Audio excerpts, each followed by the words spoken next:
नमस्कार, super prime time में आपका स्वागत है। आपके साथ मैं हूं Sumera Khan. Super prime time में हम आपको दिखाएंगे देश दुनिया की हर बड़ी और अहम खबर, वर्ल्ड एक्सक्लूसिव और explosive news stories, world breaking news और वॉर ब्रेकिंग न्यूज सीधे युद्ध के मैदान से।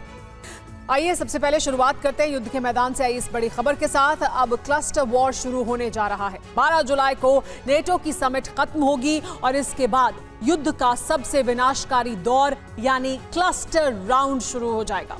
इस बात का ऐलान तब हुआ जब बाइडेन ने कहा कि यूक्रेन को क्लस्टर बमों की जरूरत थी, इसीलिए उसे दिया जा रहा है।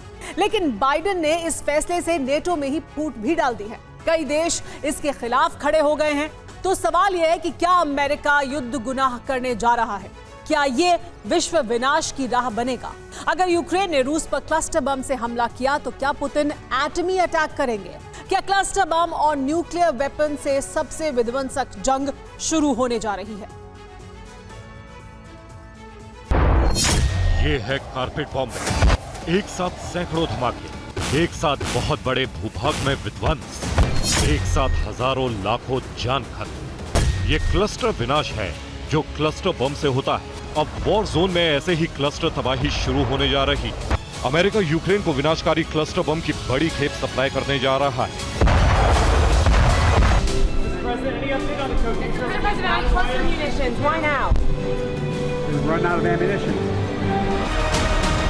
सुन लिया आपने, अमेरिकी राष्ट्रपति जो बाइडेन का यही फाइनल फैसला है। यूक्रेन के हथियार खत्म हो चुके हैं, इसीलिए अमेरिका क्लस्टर बम देने जा रहा है। वही क्लस्टर बम जो दुनिया के 120 देशों में बैन है, जिसका इस्तेमाल दुनिया में सबसे बड़ा युद्ध अपराध है। बावजूद इसके यूक्रेन को अब क्लस्टर बम की सप्लाई शुरू हो गई है, यानी अब क्लस्टर वॉर शुरू होने वाली है। अमेरिका के क्लस्टर बम से अगर रूस पर हमला हुआ तो पुतिन क्या करेंगे? क्या वो एटमी विध्वंस का बटन दबाएंगे? क्या परमाणु विनाश की तारीख बहुत निकट आ गई? हम इन सवालों का जवाब तलाशेंगे, लेकिन सबसे पहले बात उस फूट की जो नाटो में पड़ गई। बाइडेन ने यूक्रेन को न केवल क्लस्टर बम देने का ऐलान कर दिया है, बल्कि जल्द ही युद्ध में भेजने की तैयारी है। अमेरिका ने जैसे ही ये विनाशकारी फैसला लिया, नेटो में फूट पड़ गई। अमेरिका के सहयोगी ही इस फैसले के खिलाफ खड़े हो गए। ब्रिटेन, कनाडा, जर्मनी, स्पेन और फ्रांस, ये वो नाटो देश हैं जिन्होंने यूक्रेन को क्लस्टर बम देने का विरोध किया। ये वो मुल्क हैं जो बाइडेन के फैसले के खिलाफ हैं। ब्रिटेन समेत नाटो के तमाम देशों को पता है कि क्लस्टर बम से हमला शुरू हुआ तो कितनी बड़ी तबाही होगी। पुतिन को एटमी प्रतिशोध का मौका मिल जाएगा। इसी आशंका से नाटो के कई देश डरे सहमे हुए हैं और यूक्रेन को क्लस्टर बम देने का विरोध कर रहे हैं। लेकिन बाइडेन अपने फैसले पर अडिग हैं, क्योंकि उनका मकसद है रूस की तबाही। बाइडेन का कहना है कि यूक्रेन के पास गोला बारूद खत्म हो चुका है।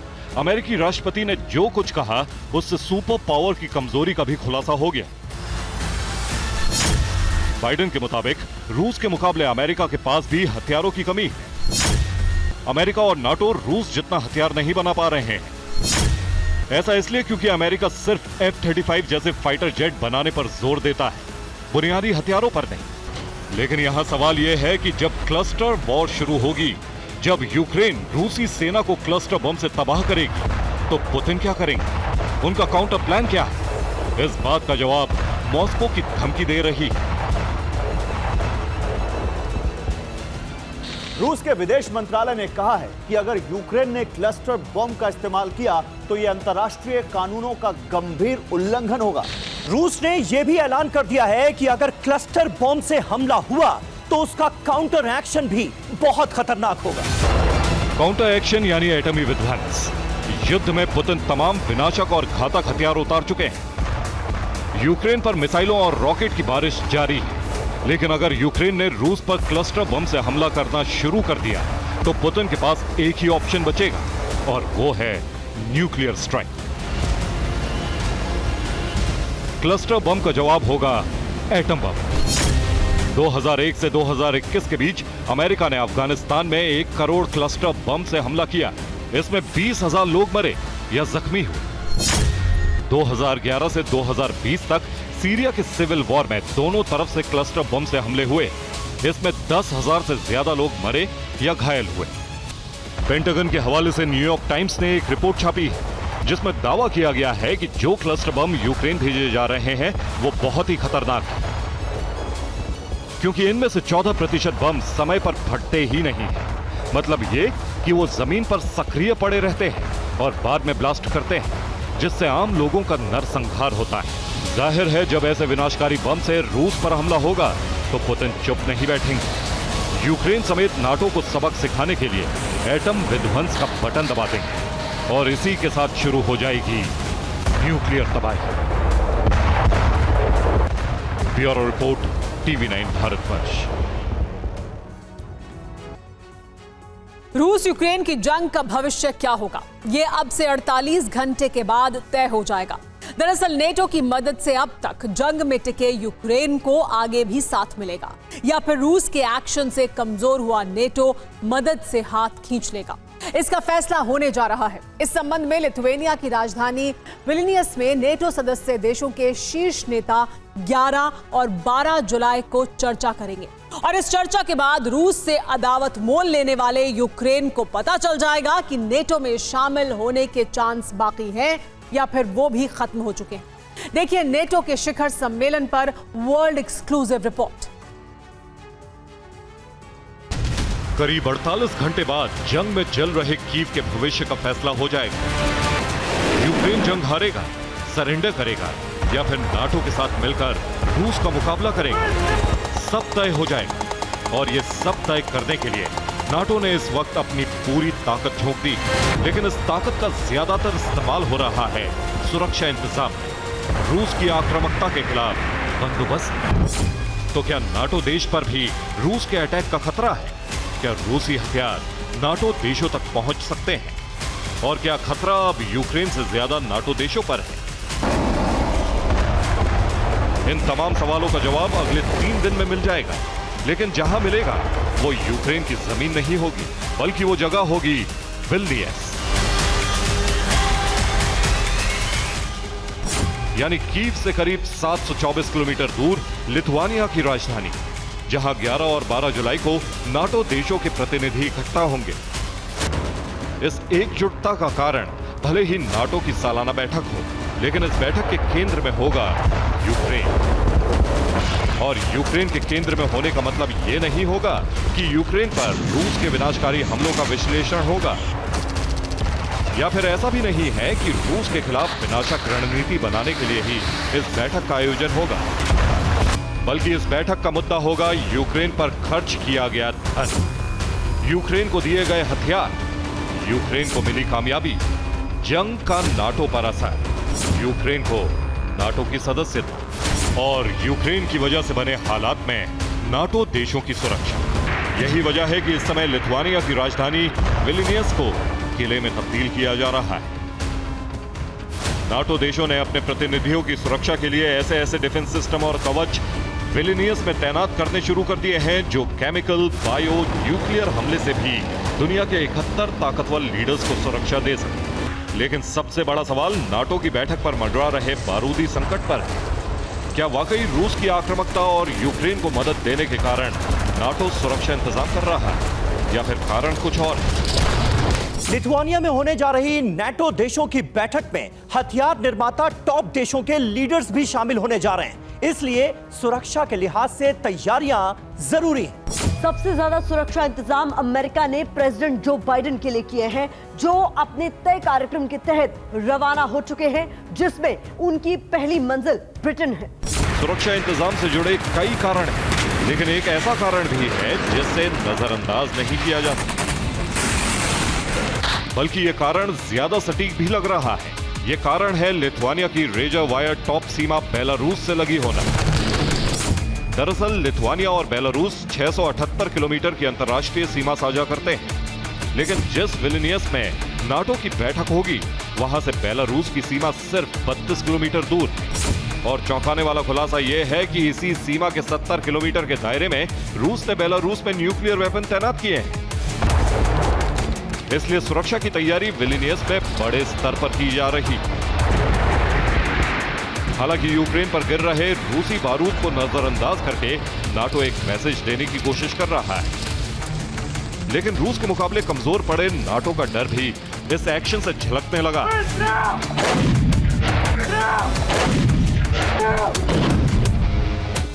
इस समय लिथुआनिया में करीब 1000 अतिरिक्त नाटो सैनिक तैनात कर दिए गए हैं।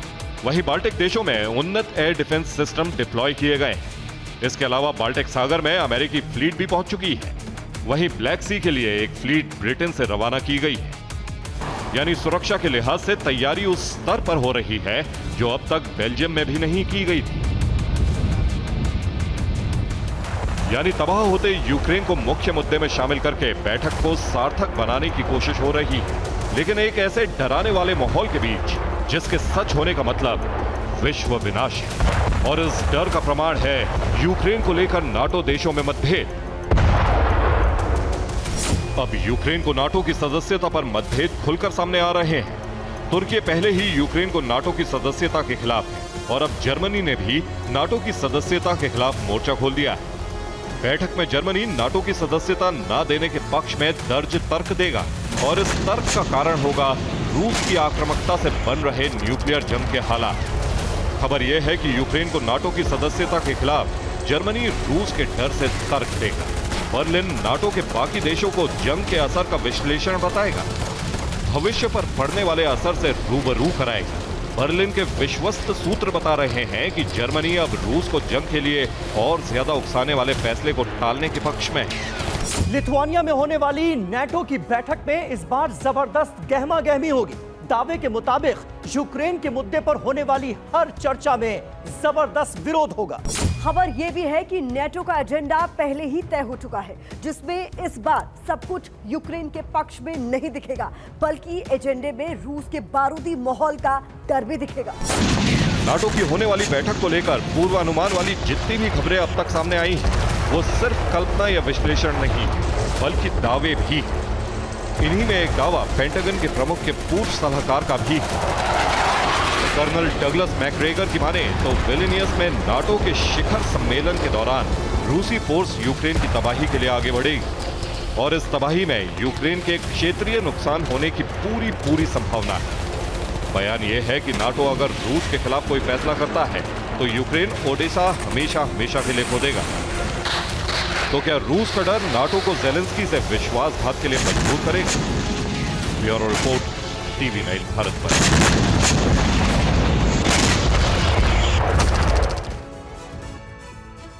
और इस वक्त जो वॉर ब्रेकिंग न्यूज आ रही है वो यूक्रेन के 5 इलाकों से जुड़ी हुई है। यूक्रेन के 5 इलाकों में रूस ने बड़ा हमला किया है। रूसी हमले में 8 सिविलियंस की मौत हो गई है और 13 लोग घायल हुए हैं। लीमन बाखमुत में रूस की एयर स्ट्राइक देखने को मिली है। अब दिवका और मारियांका में भी रूस ने भारी शेलिंग की है।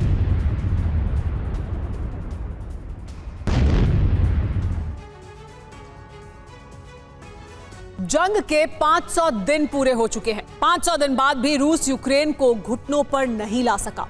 यूक्रेन अब भी मुकाबला कर रहा है और नेटो देश इस जंग में यूक्रेन को मजबूती देने के लिए फिर बैठक करने जा रहे हैं।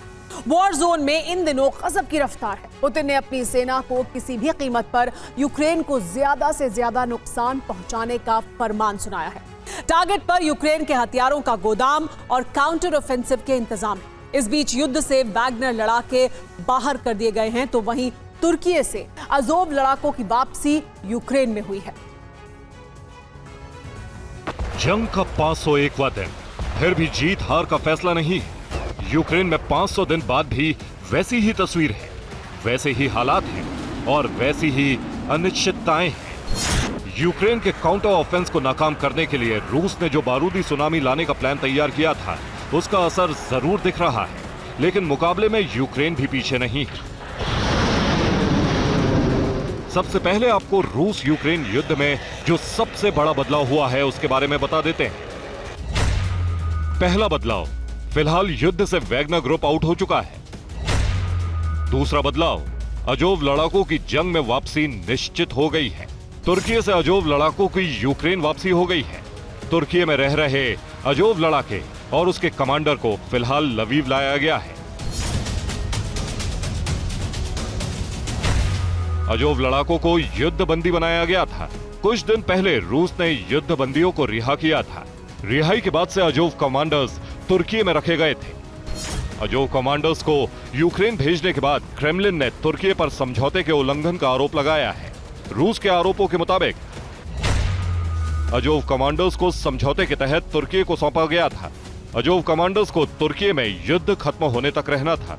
अजोव कमांडर्स को यूक्रेन भेजने से पहले रूस की इजाजत जरूरी थी। अजोव कमांडर्स की युद्ध में एंट्री के साथ ही रूस के लिए एक बार फिर चुनौती बढ़ सकती है।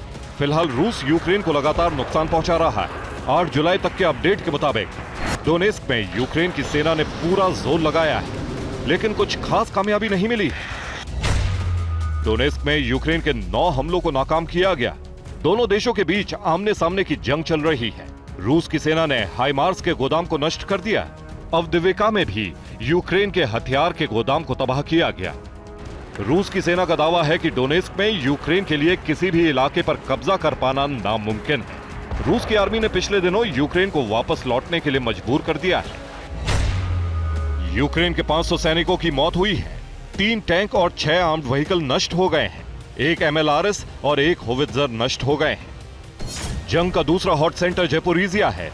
यहां यूक्रेन के सैनिकों पर लगातार हमले हो रहे हैं। लेटेस्ट अपडेट के मुताबिक यहां यूक्रेन के 170 सैनिकों की मौत हो गई। 7 गाड़ियां और 1 होवित्जर तबाह हो गया। एक M777 आर्टिलरी सिस्टम भी बर्बाद हो गया। ज़ेपोरिजिया के ओरेखोव में भी रूस की सेना ने आर्टिलरी और ड्रोन से प्रहार किया। लगातार धमाकों की वजह से यूक्रेन का एक हथियार का गोदाम भी नष्ट हो गया।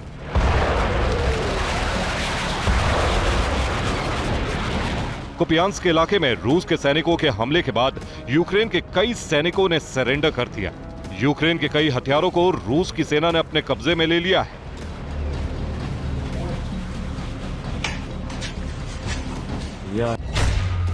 कुपियांस्क में 30 यूक्रेनी सैनिकों की मौत हुई है। यूक्रेन के 2 आर्म्ड व्हीकल भी तबाह हो गए। रूस की सेना ने अमेरिकी रडार को भी नष्ट कर दिया। खेरसोन में रूस के प्रहार में 40 यूक्रेनी सैनिकों की मौत हो गई। जंग के दौरान एक टैंक MLRS भी नष्ट हो गया। रूस की टैक्टिकल और एयरफोर्स ने मिसाइल अटैक से यूक्रेन की आर्टिलरी पोजीशंस को भी तबाह कर दिया है। लगातार मिसाइल हमलों से यूक्रेन को जबरदस्त नुकसान हुआ है। यूक्रेन की 100 से ज्यादा आर्टिलरी सिस्टम को मिसाइल से तबाह कर दिया गया है। रूस की सेना का दावा है कि डोनेस्क में यूक्रेन के एक एयर डिफेंस सिस्टम को तबाह कर दिया गया, जबकि एक सुखोई 27 विमान को भी मार गिराया गया है। इस बीच क्रीमिया के स्टेट काउंसिल के चेयरमैन ने दावा किया है कि ज़ेलेंस्की भले क्रीमिया वापस लेने के लाख दावे करें, लेकिन यूक्रेन के पास क्रीमिया युद्ध के लिए कोई प्लान तैयार नहीं है। युद्ध में लगातार नाकामी के बाद ज़ेलेंस्की ने सेना में बड़ा बदलाव किया है।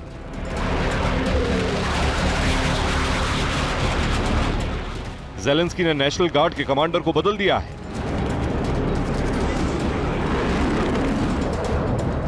ज़ेलेंस्की ने बाखमुत में वीरता का प्रदर्शन करने वाले कमांडर को अब युद्ध की बागडोर दी है।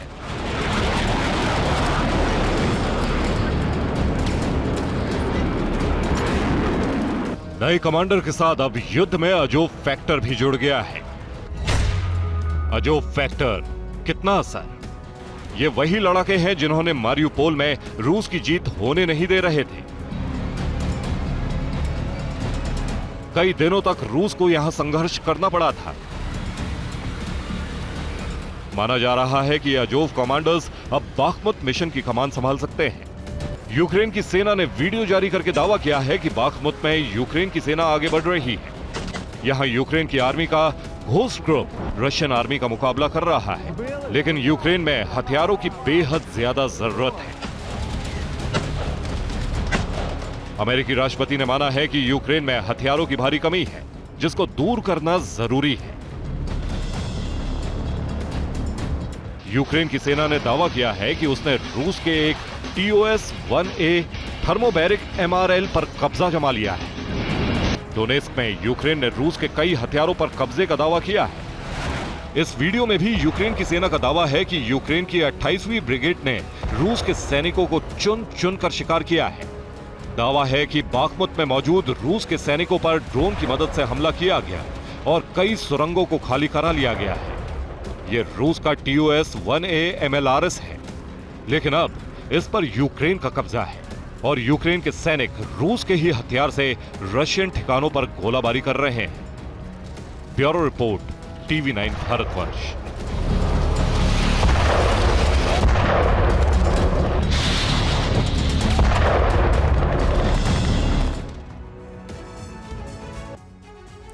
युद्ध के बीच एक नया फ्रंट खुलता हुआ दिख रहा है। ये फ्रंट है पोलैंड।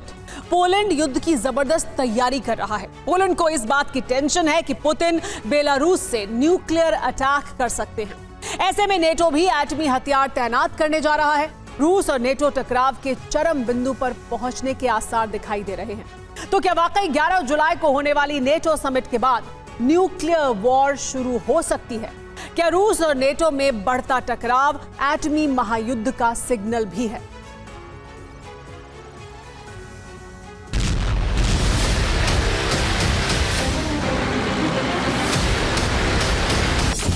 खुला पोलैंड फ्रंट, रूस और नाटो में जंग तय। युद्ध का विनाशक दौर, नाटो देशों में बड़ा खौफ। क्या बेलारूस से एटमी अटैक करेगा रूस? जंग सिर्फ यूक्रेन और रूस के बीच नहीं हो रही। युद्ध का तनाव सिर्फ पुतिन और ज़ेलेंस्की के मुल्क में नहीं, रूस और यूक्रेन के बॉर्डर से सटे देशों में भी महायुद्ध का सायरन बज रहा है। युद्ध के खौफनाक दौर में पहुंचते ही उन देशों में भी दहशत बढ़ती जा रही है और वहां विध्वंसक जंग की तैयारियां शुरू हो गई, जो यूक्रेन वॉर में सीधे तौर पर नहीं शामिल है, लेकिन कहीं ना कहीं इस युद्ध में भागीदार है। इन्हीं देशों में पोलैंड और बेलारूस भी शामिल हैं, जिनके बीच बढ़ता तनाव रूस और नाटो के बीच टकराव को बढ़ा रहा है। रिपोर्ट्स के मुताबिक पोलैंड ने युद्ध की तैयारी शुरू कर दी। पोलैंड ने बेलारूस बॉर्डर पर सेना भी बढ़ा दी। पोलैंड की 12वीं मैकेनाइज्ड डिवीजन की हलचल बढ़ गई। पोलैंड बेलारूस बॉर्डर पर हजारों सैनिकों को तैनात करने जा रहा है। बेलारूस बॉर्डर पर 1000 सैनिकों की तैनाती की जा रही है। बेलारूस बॉर्डर पर पोलैंड 200 यूनिट्स इक्विपमेंट भी तैनात करने जा रहा है। पोलैंड को बेलारूस से हमले की आशंका है। पोलैंड को आशंका है कि बेलारूस से रूस एटमी अटैक करेगा। पोलैंड की मांग पर नाटो न्यूक्लियर वेपन तैनात करने जा रहा है। पोलैंड को वैगनर लड़ाकों से भी खतरा महसूस हो रहा है। वहीं पुतिन के एटमी हथियारों की वजह से पोलैंड समेत तमाम नेटो देशों की चिंताएं बढ़ गई हैं। क्या बेलारूस बॉर्डर पर बढ़ती पोलैंड की सैन्य हलचल और नाटो का न्यूक्लियर विकल्प अब रूस और नाटो के बीच सीधे युद्ध की वजह बनेगा? ये सवाल इसलिए क्योंकि बेलारूस और पोलैंड में वॉर का काउंटडाउन शुरू होते ही बेलारूस बॉर्डर पर पोलैंड न सिर्फ अपनी सेना बढ़ा रहा है, बल्कि पोलैंड ने सुरक्षा भी बढ़ा दी। पोलैंड ने बेलारूस बॉर्डर पर एंटी टैंक माइंस बिछा दिए हैं। पोलैंड ने बॉर्डर पर कटीले तारों का बाड़ लगाया है। कैलिनिनग्राड में पोलैंड ने किलाबंदी कर दी। बेलारूस से सटे बॉर्डर पर पोलैंड की 18 फीट की दीवार बनकर तैयार है। 186 किलोमीटर तक पोलैंड ने दीवार तैयार की है। बेलारूस से सटे बॉर्डर पर स्टेट ऑफ इमरजेंसी लगाने की तैयारी है। पोलैंड ने इस बीच नेटो को आगाह किया है। पोलैंड ने बेलारूस के जरिए पुतिन के संभावित एटमी हमले को लेकर नेटो को सावधान किया है। लिथुआनिया में 11 जुलाई को होने वाले नाटो समिट से पहले बाल्टिक देशों ने ये चेतावनी दी। दरअसल बेलारूस को लेकर पोलैंड, लिथुआनिया और लातविया के राष्ट्रीय अध्यक्षों ने नाटो चीफ जेन्स स्टोल्टेनबर्ग को चिट्ठी लिखी। चिट्ठी में बेलारूस की राजधानी मिन्स्क में परमाणु हथियारों की तैनाती पर चिंता जाहिर की गई। बेलारूस में वैगनर ग्रुप की मौजूदगी को लेकर भी बाल्टिक देश चिंतित हैं। दूसरी तरफ वैगनर को लेकर बेलारूस में भारी सस्पेंस बना हुआ है। पोलैंड बेलारूस के रास्ते पुतिन के एटमी हमले की आशंका जता रहा है, जबकि बेलारूस ने पोलैंड पर आरोप लगाया है कि पोलैंड के सैनिक यूक्रेन, लातविया, लिथुआनिया और चेक रिपब्लिक के ट्रेनिंग सेंटर्स में युद्धाभ्यास कर रहे हैं। इस आरोप प्रत्यारोप और महायुद्ध की तैयारियों के बीच मीडिया रिपोर्ट्स के हवाले से पहले ही ये कहा जा चुका है कि बेलारूस में रूस ने न्यूक्लियर हथियारों की तैनाती जुलाई से पहले ही कर दी थी। लेकिन अब दोनों तरफ ही बारूदी हलचल ज्यादा बढ़ गई है। इसका साफ मतलब है कि आने वाले दिनों में बेलारूस विध्वंस का बड़ा सेंटर होगा। मीडिया रिपोर्ट्स के मुताबिक 11 जुलाई को लिथुआनिया में नाटो देशों की बैठक के बाद बेलारूस को रूस ढाल के रूप में इस्तेमाल कर सकता है। जानकार ये भी मान रहे हैं कि नाटो के समिट के बाद वैगनर को आगे करके रूस नाटो देशों के खिलाफ विनाशकारी कदम उठा सकता है। Bureau report, TV9 Bharatvarsh. एक तरफ पोलैंड में एटमी सायरन बज रहे हैं तो दूसरी ओर यूक्रेनी रक्षा मंत्री ने एक बड़ी गलती कर दी है। ये गलती यूक्रेन में एटमी ज्वाला भड़का सकती है। 8 अक्टूबर 2022 को कर्च ब्रिज पर अटैक आपको याद होगा। यूक्रेन ने सार्वजनिक तौर पर इस हमले की जिम्मेदारी ले ली है। यूक्रेन की रक्षा मंत्री ने माना है कि क्रीमिया ब्रिज पर हमला यूक्रेन ने ही करवाया था। ऐसे में अब दुनिया की नजरें पुतिन की तरफ है। दुनिया को डर है कि सर्वनाश के नए चैप्टर के खुलने का, एक ऐसी तबाही का जिसमें यूक्रेन जलकर खाक हो सकता है। जिस विनाश का डर था, जैसे विध्वंस की भविष्यवाणी की जा रही थी, जैसी बारूदी त्रासदी की आशंका थी, उससे भी कहीं ज्यादा तीव्रता वाली तबाही की तैयारी अब पुतिन कभी भी शुरू कर सकते हैं। यूक्रेन पर पुतिन अब तक का सबसे बड़ा प्रहार कर सकते हैं। उत्तर से लेकर दक्षिण तक, पूर्व से लेकर पश्चिम तक, यूक्रेन में प्रतिशोध की वो ज्वाला धधक सकती है जिसका कोई अंत नहीं होगा। हम ऐसा क्यों कह रहे हैं, ऐसी आशंकाओं के बादल क्यों मंडरा रहे हैं, वो आपको बताएंगे। मगर उससे पहले 8 अक्टूबर 2022 की ये तस्वीरें देख लीजिए। 8 अक्टूबर के दिन यूक्रेन ने अपने ताबूत में सबसे बड़ी कील ठोकी थी। पुतिन के गुरूर कर्च ब्रिज पर ज़ेलेंस्की ने बारूदी चोट की, जिसके बाद पुतिन बौखला उठे। रूसी राष्ट्रपति के आक्रोश की अग्नि ज्वाला की धाह से विश्व शांति घनघोर संकट में फंसती नजर आने लगी। लेकिन यह हमला यूक्रेन ने किया, इसका कोई सबूत नहीं होने की वजह से ना चाहकर भी पुतिन को शांत होना पड़ा। इसमें कोई जरा भी शक नहीं कि ये एक आतंकी हमला है। मकसद सिविलियन इंफ्रास्ट्रक्चर को ध्वस्त करना था। इस हमले को अंजाम यूक्रेन की स्पेशल सर्विस ने दिया। हमले को अंजाम देने में कई देशों ने यूक्रेन की मदद की। अब यूक्रेन ने वो गलती की है जो पुतिन के गुस्से को बेहद भड़का सकती है। रूस को क्रीमिया से जोड़ने वाला कर्च ब्रिज यूक्रेन ने ही उड़ाया था। ये अब खुद यूक्रेन ने स्वीकार कर लिया है। यूक्रेन मान चुका है कि यह हमला उसी की आर्मी ने किया था। कर्च स्ट्रेट ब्रिज पर हमले की बात यूक्रेन के डिप्टी डिफेंस मिनिस्टर हन्ना मलियार ने स्वीकार की। मलियार ने टेलीग्राम पर लिखा, जिस कर्च ब्रिज को 2014 में क्रीमिया पर अवैध कब्जे के 4 साल बाद खोला गया था, उस ब्रिज पर पहले हमले को 273 दिन पूरे हो गए। ये हमला रूस के डिफेंस सप्लाई को तोड़ने के लिए किया गया था। सिर्फ इतना ही नहीं, यूक्रेन ने एक बार फिर कर्च ब्रिज पर हमले तेज कर दिए हैं। ये कर्च ब्रिज पर हमले की सबसे लेटेस्ट तस्वीरें हैं। यूक्रेन ने ब्रिज पर ब्रिटेन से मिली स्टॉर्म शैडो मिसाइल दागी, लेकिन सभी मिसाइलों को वक्त रहते इंटरसेप्ट कर लिया गया। यूक्रेन के इस कदम ने डर का मीटर और ऊपर चढ़ा दिया है। ऐसा इसलिए क्योंकि ये बयान क्रीमिया पुल का बदला लेने के लिए बेकरार जिद्दी पुतिन के प्रतिशोध की ज्वाला को और बढ़ा सकता है। कर्च ब्रिज पुतिन के कितने करीब है, ये दुनिया ने साल 2018 में देखा था, जब वो रूस को क्रीमिया से जोड़ने वाले कर्च स्ट्रेट ब्रिज की ओपनिंग सेरेमनी पर खुद ट्रक चलाकर पहुंचे थे। इस मौके पर पुतिन ने रूस से क्रीमिया तक खुद ड्राइव कर ब्रिज का उद्घाटन किया था। सिर्फ इतना ही नहीं, कर्च स्ट्रेट ब्रिज पर हमले के बाद उसकी मरम्मत का जायजा लेने भी पुतिन खुद पहुंचे थे। उन्होंने बेहद नजदीक से ब्रिज की एक एक डिटेल ली थी और उसे जल्द से जल्द दुरुस्त करने का आदेश दिए थे। रूस से क्रीमिया को जोड़ने वाला यह पुल पुतिन के बेहद करीब है, जिस पर 8 अक्टूबर को हमला कर यूक्रेन ने इस जंग को और भड़का दिया था, जिसके बाद दुनिया ने पुतिन का भयानक रूप देखा। यूक्रेन पर एक के बाद एक 100 से ज्यादा मिसाइल अटैक किए गए थे। अब यूक्रेन ने सार्वजनिक तौर पर इस हमले की जिम्मेदारी ले ली है। ऐसे में पुतिन के सब्र का मीटर कभी भी टूट सकता है। दुनिया को डर है सर्वनाश के नए चैप्टर के खुलने का, जो विश्व शांति के लिए कितना बड़ा खतरा होगा कोई नहीं जानता। Bureau report, TV9 Bharatvarsh.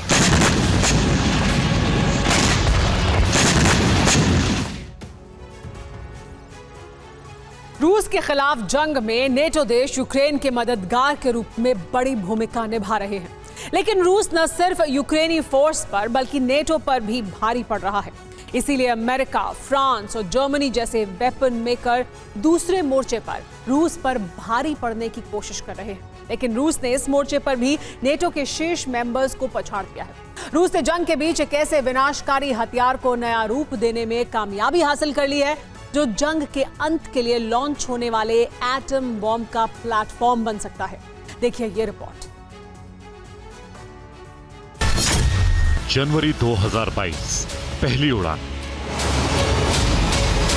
रूस का विनाशकारी बॉम्बर प्लेन जाना पहचाना है और नाम से भी पूरी दुनिया वाकिफ है।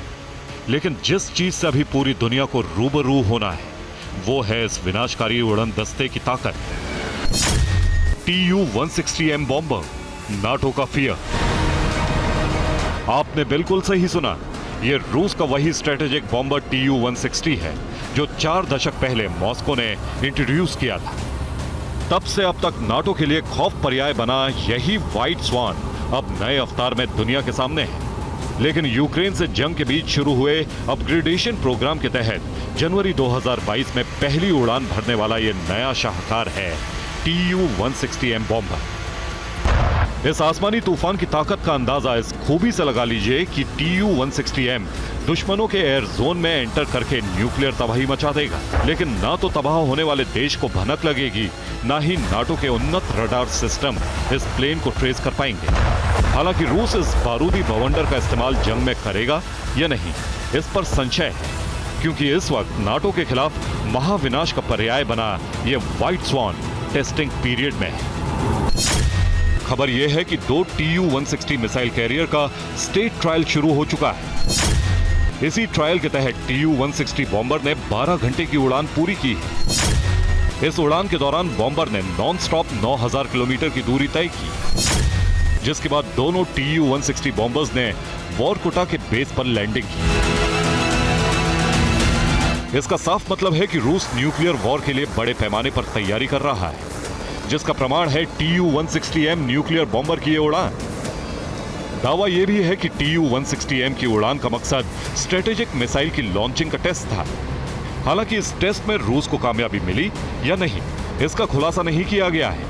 लेकिन यह तय हो गया है कि अब रूस ने एक ऐसे बॉम्बर को अपग्रेड कर लिया है जो न्यूक्लियर अटैक का लॉन्च पैड हो सकता है। लेकिन सवाल यह है कि Tu-160M अपने पहले वाले संस्करण से कितना उन्नत है, ये प्लेन कितना खतरनाक है और इसमें वो कौन सी सुविधाएं हैं जो पहले नहीं थी। शुरुआत सुविधाओं के विश्लेषण से करते हैं।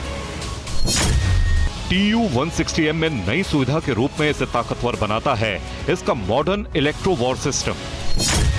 दूसरी सुविधा वेपन कंट्रोल सिस्टम है। इसके अलावा onboard radio electronic equipment, updated range और टेक्नोलॉजी रूस के इस बॉम्बर को पहले से ज्यादा घातक बनाती है। सिर्फ इतना ही नहीं, अपग्रेड Tu-160M बॉम्बर पहले के संस्करणों के मुकाबले अब इतना घातक हो चुका है कि इस कैटेगरी में इसका मुकाबला किसी भी देश के स्ट्रेटेजिक बॉम्बर से नहीं किया जा सकता है। देखिए अपग्रेडेड खासियत क्या है। दावे के तहत Tu-160M एक सुपरसोनिक स्ट्रेटेजिक बॉम्बर है। इसकी रफ्तार 2200 किलोमीटर प्रति घंटा है। दावा है कि नया Tu-160M 40,000 किलोग्राम पेलोड ले जाने में सक्षम है। इसके अलावा बॉम्बर को कोई भी रडार नहीं पकड़ सकता। वहीं नई खासियत बॉम्बर के वेरिएबल स्विंग विंग है, यानी इस प्लेन के विंग को अलग स्पीड में एडजस्ट किया जा सकता है, जिससे प्लेन की स्टेबिलिटी हर हाल में बनी रहेगी और कंट्रोल करने में भी पायलट को आसानी होगी। यानी रूस के पास अब एक ऐसा विनाशकारी हथियार है जिसमें खुद को रडार से बचाने की न सिर्फ क्षमता मौजूद है, बल्कि रडार एब्जॉर्बिंग मटेरियल की कोटिंग इसे सबसे खतरनाक हथियार की कैटेगरी में सबसे ऊपर खड़ा करती है। इसका मतलब है कि रूस बहुत जल्द जंग में ऐसे विनाशक उड़न दस्ते का इस्तेमाल करने वाला है जो यूरोप को भी विनाशकारी बारूद की जद में ले लेगा। Bureau report, TV9 Bharatvarsh. Kenya में सरकार और जनता के बीच ठन गई है। लाखों की तादाद में लोग केन्या की सड़कों पर निकलकर विरोध प्रदर्शन कर रहे हैं। इस जन विरोध से पैदा हुए आक्रोश ने अग्नि तांडव का रूप ले लिया है। केन्या में सरकार विरोधी आग भड़कती ही जा रही है। ये विरोध प्रदर्शन अब खूनी रूप लेता जा रहा है।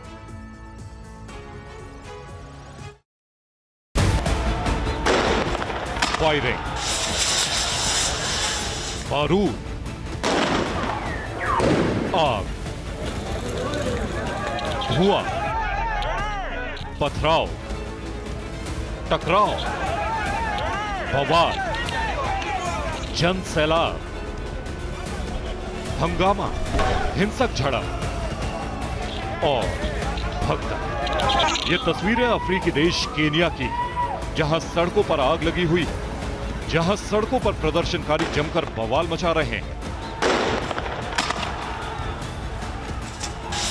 केनिया की सड़कों पर गोलीबारी, आगजनी, तोड़फोड़ और बवाल मचा हुआ है। केनिया में लोग बड़ी तादाद में सड़कों पर निकल रहे हैं और सरकार के खिलाफ उग्र प्रदर्शन कर रहे हैं। इस बीच पुलिस और सुरक्षा बलों के साथ प्रदर्शनकारियों की जमकर भिड़ंत हुई।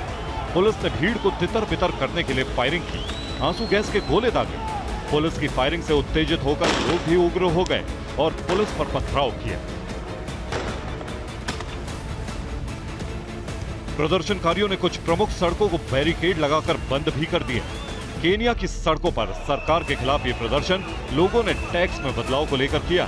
टैक्स बढ़ाने को लेकर केनिया में हाल ही में भारी विरोध प्रदर्शन शुरू हुआ है। इस विरोध प्रदर्शन में पुलिस की गोली से अब तक 3 लोगों की मौत भी हो चुकी है। केनिया की राजधानी नैरोबी, मोबासा और वहां के दूसरे शहरों में भी टैक्स सुधारों के खिलाफ प्रदर्शन हो रहे हैं।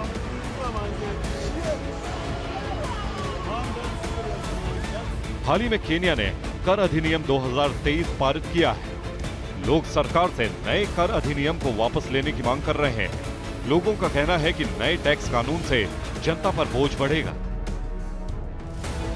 केनिया में विपक्ष भी नए टैक्स कानून के खिलाफ हो रहे लोगों के प्रदर्शन को समर्थन दे रहा है। कई विपक्षी नेताओं को हिरासत में भी लिया जा चुका है। पूर्व गवर्नर समेत 20 से ज्यादा प्रदर्शनकारियों को भी हिरासत में लिया जा चुका है। लेकिन इसके बावजूद प्रदर्शनकारियों का विरोध प्रदर्शन थम नहीं रहा है। Bureau report, TV9 Bharatvarsh.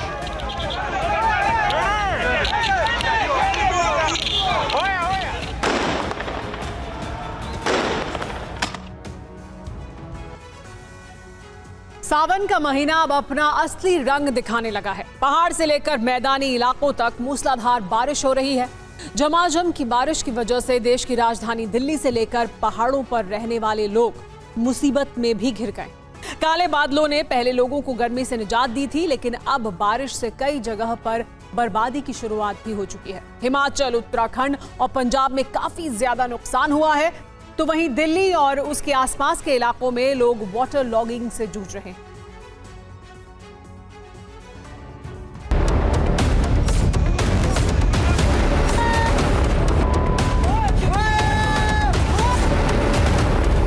पहाड़ों पर लहरों का डरावना शोर है। हादसों का दौर शुरू हो चुका है। काले बादलों के कोहराम ने लोगों को डराना शुरू कर दिया है। मुसीबत मैदानी इलाकों में भी कम नहीं है। देश की राजधानी दिल्ली की सड़कें पानी में डूब चुकी हैं।